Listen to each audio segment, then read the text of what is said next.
अस्सलाम वालेकुम। मेरा नाम बुशरा है ਤੇ ਅਸੀਂ ਬਹੁਤ ਗਰੀਬ ਆ। ਮੇਰਾ ਆਪਰੇਸ਼ਨ ਹੋਏ ਨੂੰ ਅੱਜ 3 ਦਿਨ ਹੋ ਗਏ ਨੇ। ਸਰਕਾਰੀ ਹਸਪੀਟਲ ਲੈ ਕੇ ਗਏ ਸੀ ਲੇਕਿਨ ਉਹਨਾਂ ਨੇ ਮੇਰਾ ਆਪਰੇਸ਼ਨ ਨਹੀਂ ਕੀਤਾ, ਪ੍ਰਾਈਵੇਟ ਕੀਤਾ। 3-4 ਬੰਦਿਆਂ ਕੋਲੋਂ ਪੈਸੇ ਉਧਾਰੇ ਲਏ ਨੇ। ਉਹ ਬਹੁਤ ਹੁਣ ਪਰੇਸ਼ਾਨ ਕਰਦੇ ਨੇ। 40-45 ਹਜ਼ਾਰ ਰੁਪਇਆ ਖਰਚਾ ਹੈ।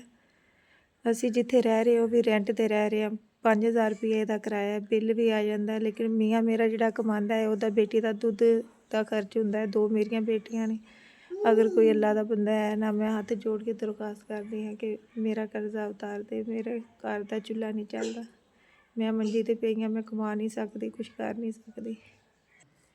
हुण साडे ना बंदे 4-5 फिर आ गए ने जिन्हों को असीं कर्जा लैके ऑपरेशन कराया सी। मियाँ मेरा 400 रुपया दिहाड़ी कमा के लिआंदा है। वो दोनों बच्चियां दे दुध दा खर्च ही पूरा हुंदा है।